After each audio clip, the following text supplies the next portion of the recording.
ever get that feeling that there's maybe a layer to reality just beyond what we normally see? Oh, definitely. Like, what if you could move through the world with a different kind of awareness? Sort of ready for anything. It really taps into something deep, doesn't it? That feeling of, you know, untapped potential, wanting to navigate things with more insight. Exactly. So today we're doing a deep dive into this fascinating system. It's called Bare Foot Sorcery. Right, from the Order of the Voltec. Yeah, but hold on. This isn't like Harry Potter stuff. No magic wands. No, not at all. Think of it more as a practical approach, almost under the radar. But developing self-mastery, yeah. Yeah. And like a sharper awareness in just everyday life. Mm-hmm. The source material actually calls it a kind of stealth art. Stealth art, I like that. It really emphasizes building up your own inner strengths, your resources, and being able to adapt to pretty much anything. And it lays out these specific principles, codes, they call them. Yeah, codes for the practitioners, the fancygar. Now, you might be thinking, okay, why should I care about this? Good question. Well, even if you're not aiming to become a fancigar, the core ideas here in Bare Foot Sorcery, they offer some really valuable stuff. Things like mental resilience. Exactly. Resilience, being more tuned into your surroundings, even managing your own energy better. And we're not going to get lost in, like, super complex jargon. No, definitely not. The mission here is to unpack the main concepts, especially these 9 codes of the Fancigar Warrior, and just see what practical bits we can pull out. Practical nuggets for navigating, modern life, which is complex enough. Spot on. It really makes you wonder, doesn't it? With all the external noise, what power do we find by looking inward and maybe simplifying? Okay, let's dive in. Where do we start? The 9 codes. Let's do it. Code 1, self-sufficiency. Okay. The core idea is I need nothing to facilitate my sorcery other than self-contained methods of shifting perception and access to a reserve of energy. Wow. That puts a huge emphasis on your own internal toolkit, doesn't it? Totally. It's about being able to act anywhere, anytime, without needing special gear or, big preparations. It speaks to real personal agency, the power to make things happen just from within yourself. Right. Being ready to, spot opportunities, figure out a response, and then do it, sometimes really fast. And there's that bit about saving energy. Yeah, avoiding unnecessary actions, even unnecessary thoughts. They call it economy of motion and thought. Makes sense. Keep your energy reserves up. Think about how often we feel we need something external. Right. This encourages building that inner capacity, problem-solving, emotional control, whatever, so you can act even when you don't have the usual support. And in today's world, with attention pulled everywhere, just being present and observant, like the code suggests, that's a huge advantage. Cutting through the noise, focusing. Okay, code 2 builds right on that. Minimalism and readiness. It says. Yeah. Any props or preparations are a luxury and will be afforded after my immersion within the Voltec current.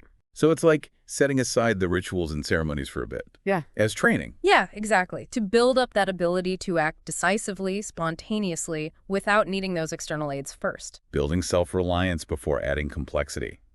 That Voltec current sounds like maybe the underlying flow or energy of this whole system. Could be. And it mentions, that deer in the headlights reaction.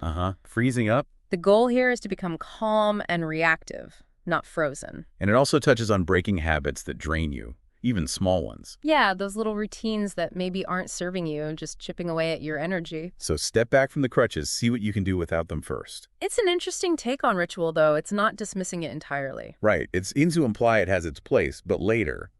This initial phase is about that raw, unfiltered ability to respond, mastering the basics of yourself first. Okay, code 3. This one sounds intriguing. The shadow self as ally. Ooh! It says, my shadow will act upon the behalf of my dayside consciousness in times of dire consequence so long as I feed and exercise it. What even is a shadow self in this context? Well, it seems to be presented as a subconscious part of us, but one that can act instinctively, especially under pressure. Like your gut reaction, but maybe more? Possibly more active, more cultivated. The source suggests certain practices, maybe introspection or mental exercises they call the Voltec portal, strengthen this shadow self, broaden its awareness. So not just the regular subconscious, but something you actively develop. Seems like it. Something that can offer intuitive support. It mentions the shadow self can actually store personal energy and give subtle warnings, like intuition on steroids. Sort of, yeah. And there's that practice of feeding it. With prana through breath, prana like life force energy. That's the usual understanding, yes. Yeah. And it contrasts this with most people just being unaware they even have this aspect. Which is probably true for many of us. And what's really interesting is actively nurturing this subconscious part. Reframing the shadow not as negative, but as a potential resource. A powerful one, maybe? It mentions the shadow self connecting to, like, extreme coincidences. Right, suggesting it operates beyond our conscious mind, possibly influencing things subtly. Okay, Code 4 takes a bit of a swerve. Embracing discomfort for growth. Ah, the tough love code. Feels like it. There is no escape from the pains of perceptual freedom, and therefore I will never opt for consensual comforts over this newfound freedom. That's a commitment. It really goes against our grain, doesn't it? That constant drive for comfort. Yeah, and it says that drive can actually hold you back from long-term growth, from this perceptual freedom. It frames challenges as usually temporary. The key is pushing through without giving up on your bigger goals. I liked that anecdote they mentioned, the salt water in the chalice of undying. Right, choosing the goal participation over a minor discomfort. It's like that tough project you're putting off. This code says push through the resistance, the discomfort, because that's where the growth happens. Exactly. It reinterprets discomfort, even pain, not as just bad, but as a potential, what did it say?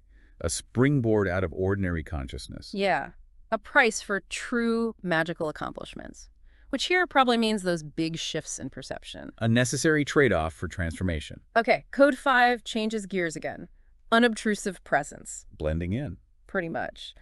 I walk as wind and leave no impression where I tread. I will not draw attention to myself. Sounds useful. The idea is to move through the world unnoticed, behaving, even thinking, like the general population around you. It's the opposite of, like, ego trips and needing attention. By not being noticed, you can observe more freely. That's the value. It also mentions solitude being important for developing this. Getting comfortable with yourself, maybe preparing for times you might be isolated. And the practical tip. Yeah. Understand local customs if you want to blend in. Obvious, but crucial. Then there's that technique. Shadow merging for temporary invisibility. Yeah, visualizing breathing darkness in and out, choosing shadows. How would someone even start with that? It sounds a bit out there. Well, maybe the core principle isn't literal invisibility, but consciously shifting your focus and energy. Blending in, avoiding drawing attention, physically and maybe energetically. Like actively trying not to stand out, focusing your awareness differently. Exactly. It highlights the power of observation and the strategic advantage of just not being on anyone's radar. You see more, you can act more freely. Makes sense. Okay, Code 6. Perception as a tool. Getting deeper now. Yeah. I will gaze with infinity as a lens, so that I may read the true nature of all things, all creatures, and of all energies. It's a big claim. It sounds like recalling those profound shifts in perception we talked about earlier, to understand the underlying reality of things. And these shifts can happen, it says, in dreams, ritual, meditation, even under stress. The goal is bringing that altered way of seeing into your normal conscious awareness. Seems like it. Like shifting your view beyond just the immediate stuff, seeing the bigger picture, the connections. And it brings back the shadow self, saying it has these extra senses, hearing the inaudible, seeing the invisible. Almost extrasensory, yeah. And infinity is the lens for seeing those subtle energies. Then it talks about reading people energetically, looking through their eyes, extending energetic tendrils. Okay, maybe let's reframe energetic tendrils. Perhaps it means developing a really deep empathy or intuition, trying to understand people and situations beyond just the surface level. Right, a deeper kind of reading the situation or person. Exactly. Actively training your perception to go beyond the limits of the usual senses. Right. To gain a more profound understanding of the world and the dynamics at play. Got it. Code 7 is about strategic action. Timing and impact. Silence is my voice and darkness is my vision, for I am nothing until the moment shouts ACT, at which time ferocity is my form. Pretty deliberate. It stresses not tipping your hand, right? No unnecessary talk, no arguing that reveals your intent. And trusting deeper insights, seeing with the shadow's eyes, maybe clairvoyance rather than just your normal senses, which can be flawed. Good point. Don't trust imperfect data. It mentions something called retro-image continuity, shaping perceptions with words. Sounds complex. Yeah, maybe we don't need to unpack that fully now. But the main thing seems to be quiet observation identifies the opportunity. Then you're in this state of readiness, like being nothing, before unleashing a powerful, focused action, the vampiric vortex. Which probably isn't literal vampirism, right? More like a focused gathering and release of energy for a decisive move. Yeah, I think so. So it's about timing, conserving energy until the exact right moment. And that ferocity isn't just rage. No, it's focused, powerful response when it's truly needed. Makes sense. Okay, code 8. Vigilance against internal obstacles. Ah, the self-sabotage code. Pretty much. I remain vigilant against the enemies of internal dialogue, patterns and routines, self-importance and inaction, things we all struggle with. Absolutely. The source calls them energetic leaks, ways we waste our mental and emotional energy without realizing it. And the code says constant awareness, regular reminders can lessen their grip. So internal dialogue, that constant chatter in our heads. Yeah. And it suggests using the codes themselves to replace that chatter. A not doing of thinking, they call it. Interesting.